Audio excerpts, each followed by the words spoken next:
তিলের এই চাটনিটা না একবার খেলে প্লেট চেটেপুটে খাওয়াটা গ্যারেন্টি। তো নমস্কার বন্ধুরা, আমি সুস্মিতা আজকে আবার চলে আসলাম তোমাদের সামনে আজকের স্পেশাল আম তিল চাটনি রেসিপি নিয়ে। তো সেটাকে বানানোর জন্য দেখো আমি আমগুলোকে লম্বা লম্বা করে কেটে নিয়েছি আর কিছু তিল সুন্দর করে ভেজে নিয়েছি।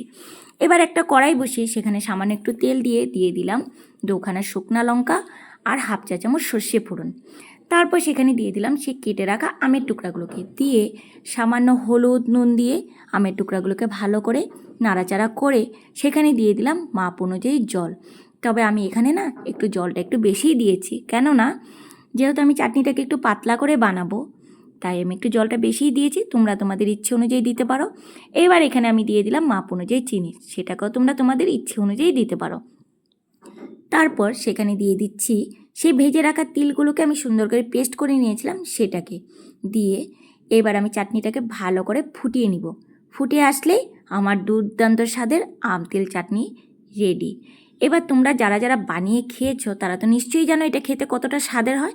যারা বানাওনি এখনও তারা একবার ট্রাই করে দেখবে, খেতে কিন্তু দুর্দান্ত স্বাদের হয়। তো আজকের আমার এই চাটনি রেসিপিটা তোমাদের কেমন লাগলো? যদি ভালো লেগে থাকে নিশ্চয়ই একটা ছোট্ট